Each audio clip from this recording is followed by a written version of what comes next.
What's up, everybody? Cover Killer Nation here. Baby, it's cold outside. Jesus fucking Christ, it's cold outside. But at any rate, it's time for me to come with you, convene with you once again.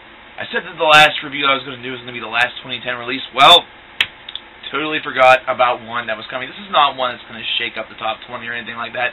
This is something that's actually a landmark in history. Why? Because the album we're reviewing today is Michael by Michael Jackson. Now, this is important because this is the first posthumous record that Michael Jackson has released. In fact, it was released by his record label Sony, which purchased the rights to all of the unreleased tracks in Michael's private collection for a cool sum of $250 million.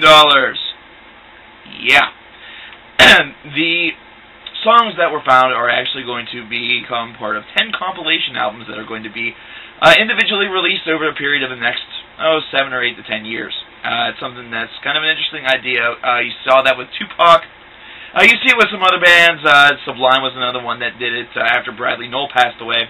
However, this is something that's happening with the King of Pop. And first off, before we even get started, there's controversy, evil afoot. Now, before this album was even released, whenever it was still in the studio, there were questions amongst the estate that the voice that was heard inside of the musical parts, the vocal parts, within this album was not that of Michael Jackson. Yeah. They played that card. And after a lot of examination, and after a lot of bitterness, a lot of dispute, it was finally just, they just decided, yeah, it's him. I have a feeling that there was a little bit of money exchange, there's a little something going on behind closed doors that we don't know about. But yeah, there was a dispute that Michael Jackson's voice was not Michael Jackson's voice on Michael Jackson's songs. Wrap that around your head.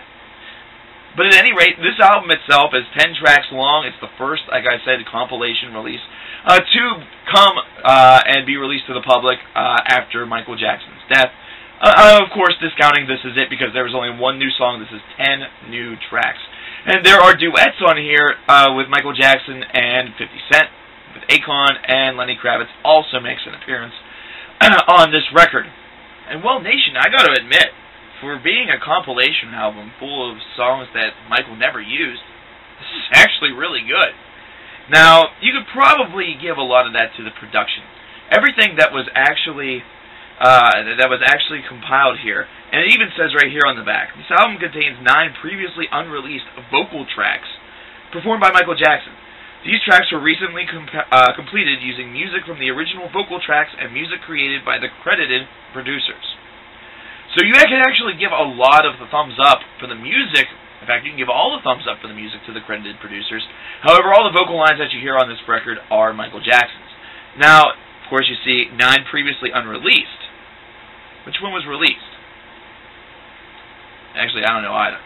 However, this is something where I'm actually fairly surprised.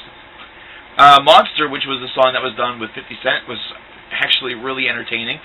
The Akon duet, which is the very first track entitled Hold My Hand, is really solid. Hollywood Tonight is incredibly catchy. In fact, there's a lot of catchy tracks on this particular release. This is something where Michael Jackson actually shows, posthumously, his maturity. Whenever Invincible came out way back in the early 2000s, it seemed like Michael Jackson was trying too hard to really adapt with the times. To adapt with what was going on in the music business and not really just stick with what he was good at. The thing about doing that was that he was trying to stay relevant. And to be perfectly honest, he would have done a much better job staying relevant had he just continued doing exactly what made him famous and made him a huge commercial success for all of his life. This record actually takes a step back into that direction.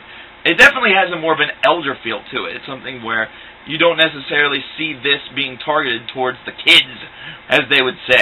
This is something that's really geared towards the audience that really grew up knowing Michael Jackson, knowing his music, falling in love with his music, and it really suits their needs absolutely well. Now, this is something where, yes, he still has that kind of youthful sound to him on some tracks. This is something where that's not absent whatsoever. However, you can definitely also hear in a lot of junctures of this album, especially where he tones it down a little bit, especially on the last track, or what my friend Ben and I called the opening track the side B, which was Best of Joy, right before Breaking News, which is the first single. And it's just something where you can see the duality there, and it actually works very well. whenever Michael Jackson actually accepts the fact that he is elder, and he is no longer the Justin Timberlake of the time, it actually has a really positive vibe to it. This is not to say that whenever he sounds youthful, ambitious, dancey, and the traditional Michael Jackson, that sounds bad, because it actually all comes together very well. This is a short affair, and this is actually something that's very positive for this album as well. It doesn't overstay its welcome. This is something that's very strategically done, I think. This is something where Sony doesn't want these albums to be overbearing and ridiculously long. They want these albums to be short. They want them to have a lasting impression on people, and you don't always get that with a 60 to 70 minute long compilation album. Believe me, there are plenty of mixtapes out there done by rappers that get tiring after 4 tracks, let alone if you're able to keep them, keep yourself and keep your audience really primed to listen and really soak in the music for the entire length of the record. So you're sacrificing a little bit of length.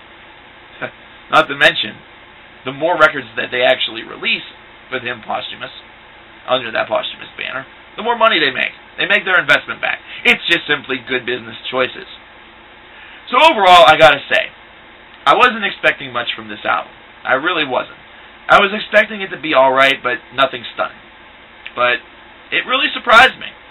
If you're an old school Michael Jackson fan, or just think that it's kind of interesting, it's one of those facets of music history that you kind of want to explore, pick it up. This is actually a really good release. Like I said, it's better than Invincible.